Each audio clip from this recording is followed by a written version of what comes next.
Hey, Thomas. Just waiting on Emily, and then we're going to get started.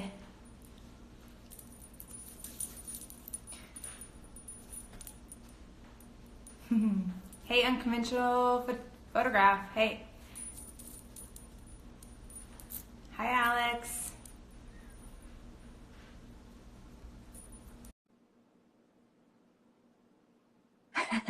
Thanks, unconventional photograph. Wait till Emily joins us. This sexy woman here, too. How are you? Good. How are you? Good. Good. So, everybody, as you're joining, let us know where you're joining from. We'd love to hear from you. I am joining from Las Vegas. And where are you joining from, Emily? New Hampshire. New Hampshire. Awesome. I love Can the you hear me? power of the internet. Go ahead. Oh, sorry. I just wasn't sure if you could hear me okay. Yep, we can hear you for sure. I was just saying, I love the power of the internet, that we can all come together in one place and hang out. Yeah, seriously, this is crazy. Yeah. Thank you so much for joining me today. I just wanted to sit down with you and kind of just share your story, because I feel like it's really inspirational, and I feel like a lot of photographers will relate, because it's not always easy to be a creative and have a business. Yeah. I'd love for you to introduce yourself, kind of tell us where you're at, like what made you fall in love with photography. But before that, just give us a little bit of background info about you. Okay. Well, I've been doing photography for about 6 years. But before that, I was in sales, but I've always loved photography. I always loved going through Pinterest and just being inspired by photos that really made me feel something. And 5 years ago, when I became a mom, my passion for sales just like went out the back door. It was like 1 minute I was obsessed with it, and the next minute I'm like, oh, this baby, I just want to photograph this baby and keep all these details fresh in my mind forever. And so, when my first was born, I was just obsessed with taking his picture. Here comes my cat. Sorry. That's okay. And so I was taking pictures of him, and I'd post them on Facebook, and all of a sudden I started having, my mom's, mom friends saying, oh my gosh, I love those pictures. Would you be interested in taking some pictures of my kids? And so I did it for a hobby for like a year and a half. Like, I wasn't charging. I was just doing it for free, and because I love it. And, when you do what you love, you don't really think about the financial aspect of it, because you just love what you do. And so I got into family photography, and then I really studied that, and I did that for a few years. And then I branched into what I really connect with, and that's just connections and love, and, between two people, or whether it's families too, but really just capturing that raw beauty of two people that are madly in love with each other is something that I draw so much inspiration from, and I love to document that. So that's kind of like what got me started, was becoming a mom, and then being drawn to people in love, and, doing it. So, getting into like the boot camp, it took me, a few years to figure out the business side of things, because I was definitely a as you say, don't be a starving artist, right? And that's kind of where, finding your boot camp has just been a complete game changer for me, as far as photography and going from hobby and doing it for fun to actually being able to make it a sustainable business. But I don't know if I'm getting ahead of myself there, but. No, you're totally fine. So what made you decide to go from doing it, something that you love doing, to actually turning it into a business where you're profitable? Yeah, so that stems from my family. So I grew up on a 300-acre farm, and my heart has always been with the farm, and I've loved it. I'm a baby of 3, and my older brother's in the Army, and so he's always, he's usually overseas, or he's always stationed somewhere. And then my sister is a teacher in California, and so I was the only one that stayed in New Hampshire. And So my grandfather, who purchased the farm, like 80 years ago, he passed away, and he renovated the old farmhouse that actually came with the farm, and he built the house that I'm in right now for my family that I grew up in. And so what happened is when he passed away, my parents were left with the responsibility of paying taxes on the 2 farmhouses and the 300 acres. And my dad's a farmer, he's a logger and a farmer, and he's 60 years old. And my mom has worked the same job since she's 18 years old at the hospital. And so like they'll be the first to say they just don't have a lot of money. And,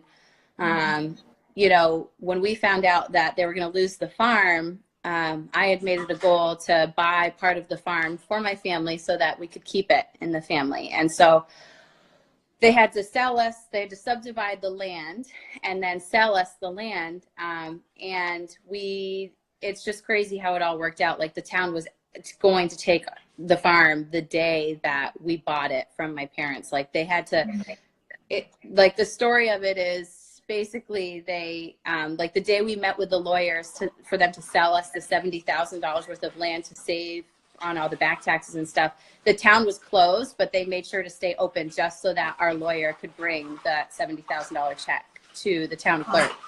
And so that goal for us, that was my financial burden of, okay, it's not that my husband, he has a great job and thank God he supports our family, but he couldn't just come up with $70,000, and so that's where photography really went from a hobby for me to, I need to make this work and help save this land that I love so much.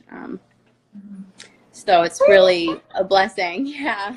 It gives me goosebumps every time I hear that, because I think a lot of photographers can relate. They're in a situation where they love doing photography, but they want to support their family that way, and sometimes it's hard to make that transition. So you obviously decided to do it as a business. Kind of what was that like in the... Oh, sorry, you went out a little bit. What did you say? I said, so you decided you needed to make money for the farm, so to help save the farm. So what was that like in the very beginning for you? Oh gosh, what was it like, to realize that I needed to make money as a business, to pay off something huge? Yeah.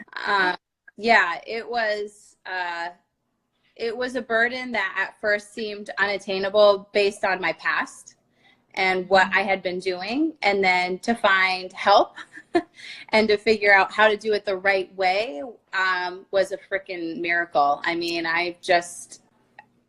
the fact that we've been able to make it work and to do it right, and to see it prosper, and to see how working your ass off can really also mean so my favorite mantra is working smarter, not harder, right? And so before learning how to actually do it, I was working myself to the bone. And I don't know if you want me to go into that or... Yeah, I'd love to hear that, because I think people relate really well to that.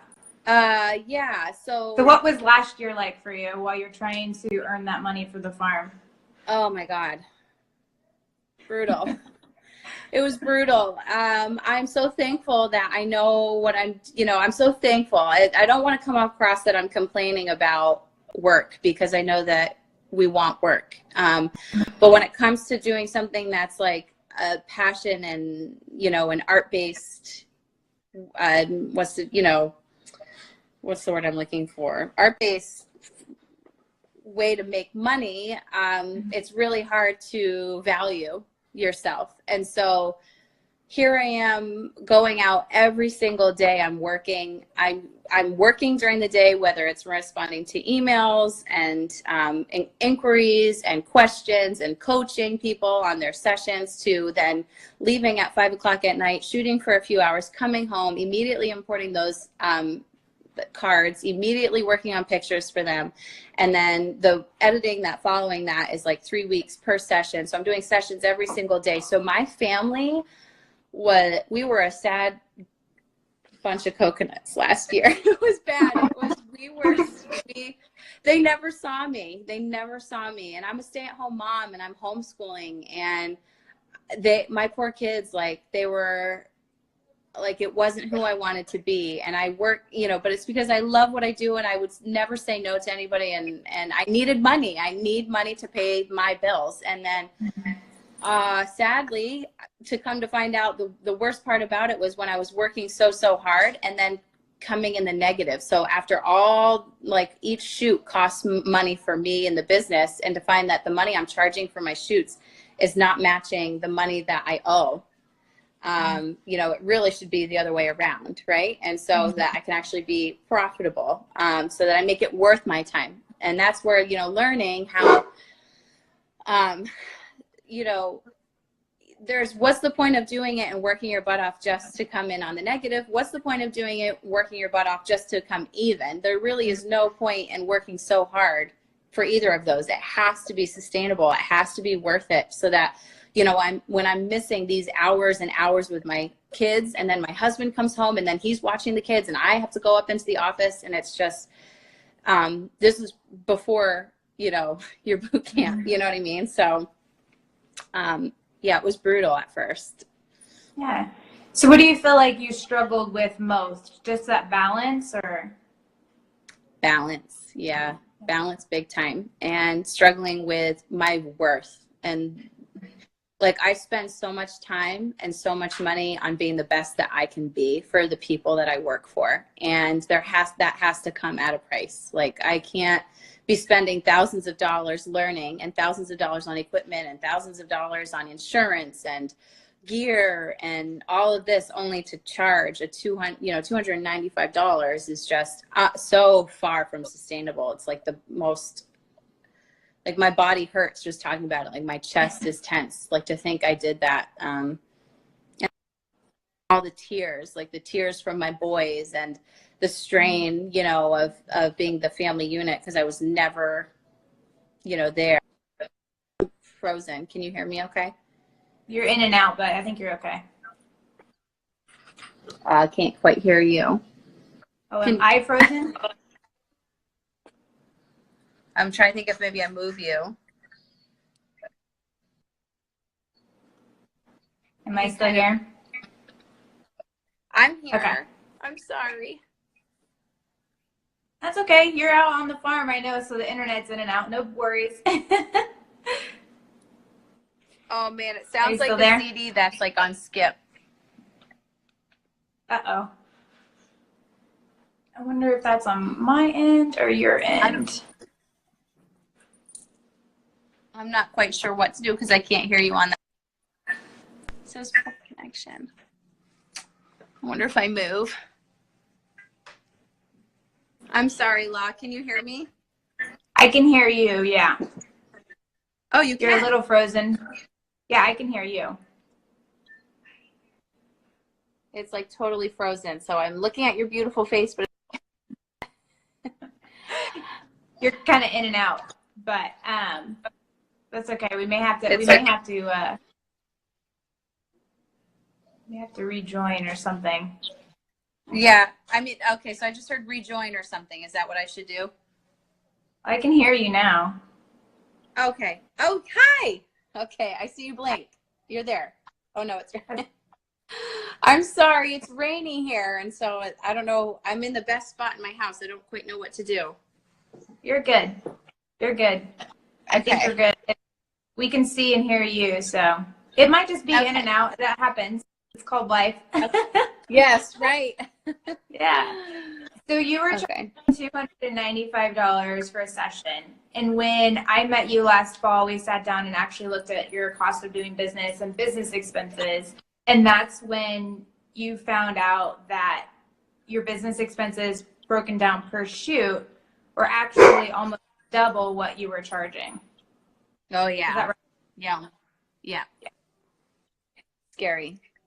And then that was bad. That was not good. That was really crazy. Yeah. So, and it's just, it's normal. It's completely normal. But like, tell us kind of what that felt like for you and then where you went from there. Oh, yeah. So, you know, when you help show me my numbers and just the cost of doing business, which is something I had never done, every little thing adds up. And so that was a harsh reality, but it also was a huge inspiration for me to really do it right this time. And so we took those numbers and we revamped, and it was really, really, really scary, because the last thing I want people thinking is that I'm ripping them off. You know, when they know they can get a photographer at a different price than what I'm offering, it made me feel really uncomfortable, because I'm not charging these numbers because I think I'm the shit. I'm charging them because of what it cost me to get there. and then some, to make it worth my time of doing, so that I'm not just leaving my family just to break even or to be in the negative. So it was a really scary jump. And, you know, you've gotten me outside my comfort zone more times than I wish to admit. Even being on a live video, this is my first live ever, and I'm like, trying to actually so proud of you. But that's when the beauty happens, is outside your comfort zone, right? So you know, it went from really scary, it went from unbelievable to really scary to a huge motivator to now I see it, and I've seen the light, and I get it. Yeah. So what, I know you just had your had a session where you did everything that we teach in the boot camp, like from start to finish, which is, you know, in-person consultations, to your pricing is set where it's profitable, to understanding how to serve your client and how to sell without selling, which there's this new, or it's not new, but I have a new definition for IPS. It is no longer in-person sales, it's in-person serving. Because when you serve your clients, the money comes. You don't have to sell anything. So learning that and learning the conversations and things like that, you emailed me the other day and made a $2,350 sale on one session, whereas before you were doing $295. So tell me, like, what breakthroughs did you have, and then how did it feel to get from $295 to $2,350? Oh, yeah. So the breakthroughs were, well, just like you said, IPS, in-person serving. Like, when you want to make it the best possible session for these people, it just completely changes the mindset of what it is that you're doing. So instead of looking at, oh, how much can I make? How much money can I, you know, bring in from the sale? It was, how can I make this session the absolute best session for these people? And what can I offer them that's unique and will last a lifetime and be an heirloom product? And so the breakthrough was that, is how to serve. And everything, honestly, like, the course was so natural, like from talking with them on the phone to pre-qualify them. Are we a good fit? Having them come in the studio to see the products and see if they liked what it was that I'd offer. They loved it. Having them come, you know, in and try on clothes and see what looks good, and then going and doing the session and really taking it to the top with what I can do to provide it as an experience and a memory. And then having them come in for the reveal and seeing their images and just falling in love with them. It just was a natural flow. And as uncomfortable as I was, because it, you know, at first it also was very seamless. And it was a very weird feeling, because it was uncomfortable, but it was also so natural, and it felt right. Everything felt right, and it felt right for them. And it was definitely just a you know, a $2,350 sale, and they're over the moon about it. So, did you think that they were going to spend that much? No, I didn't. Yeah. What's the matter? I'm sorry, I've got an upset little baby. No, you're good. Being a mom, it's real life. Yeah, so right. So I really had no idea. You know, it makes me sweaty just thinking about it at first, but yeah, it makes sense. You know, I would too. I mean, I was in love with their images, so. Yeah, no, that's amazing. Hi. Which one is this? This one's Mason. Hi, Mason. What a cutie.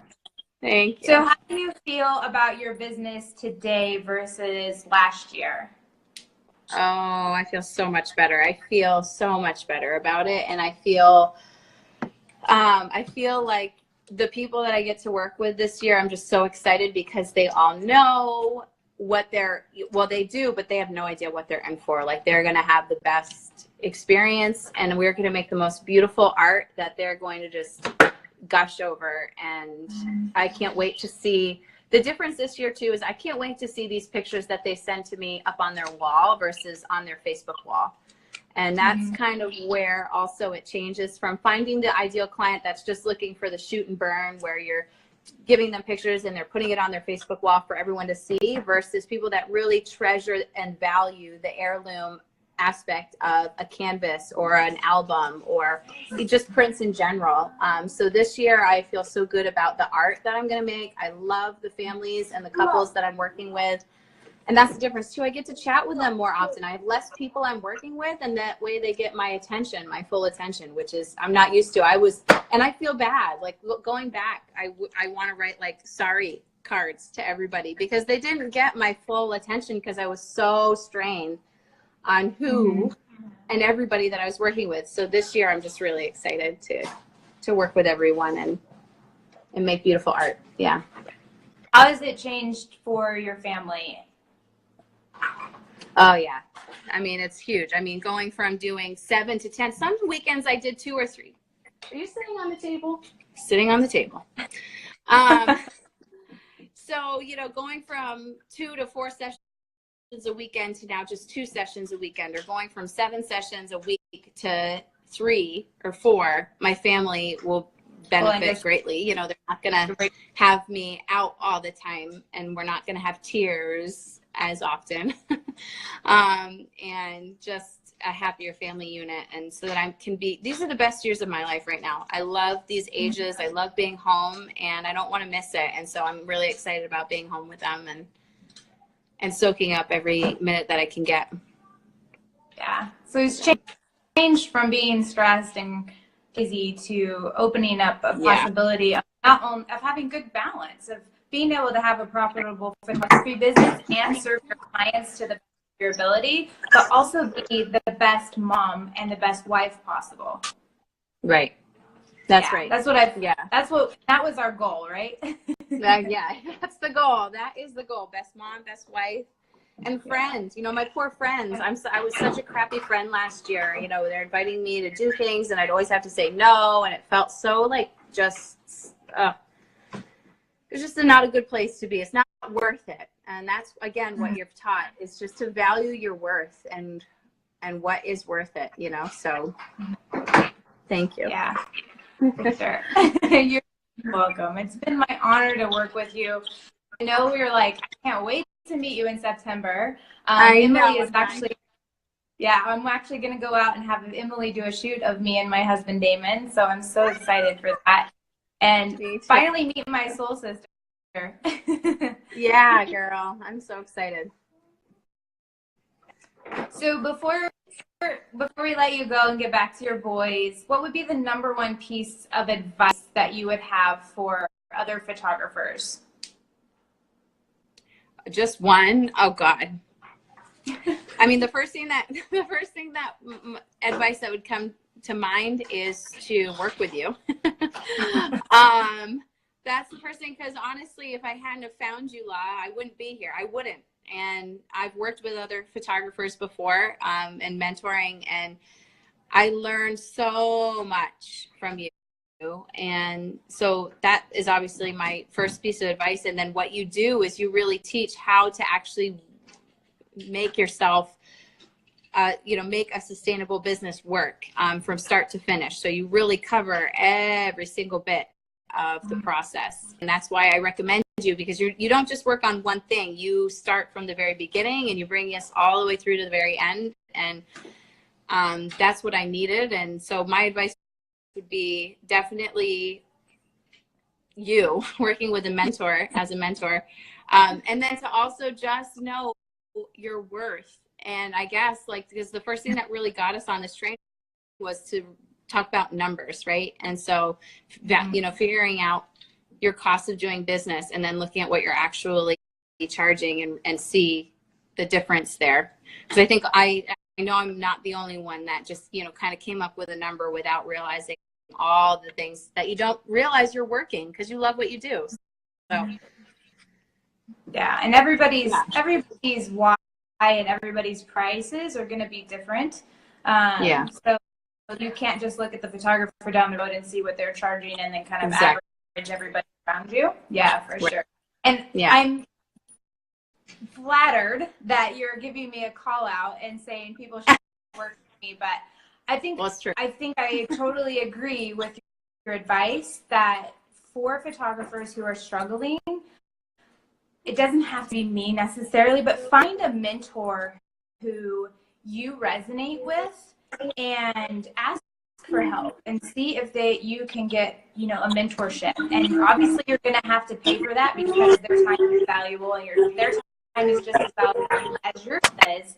But find someone who can mentor you and help you get your business where you want it to go. So I would say, I'm not a fit for everyone. I would love to be, but even if I'm not a fit for you, definitely find a mentor that you resonate with and that can help you get your business where you want it to go. For sure. Yay. Yeah. Well, anything else you want to add? Oh, I just love you. I just love you, and I'm so thankful I found you. Oh, I love you too. Yeah. This power of social media is really cool. Awesome. Well, I will let you get back to your boys, and thank you everybody that joined us. And next week, hopefully we will be doing another interview, maybe with Kira if she can find the time. But otherwise, if you guys want to have any questions or anything like that, send me a PM. If you guys want to hear more interviews or what do you guys want to know, let me know. For taking time out of your day and joining us. Anytime. Thank you for asking. It was an honor. Love you guys. Love you. Bye. Bye.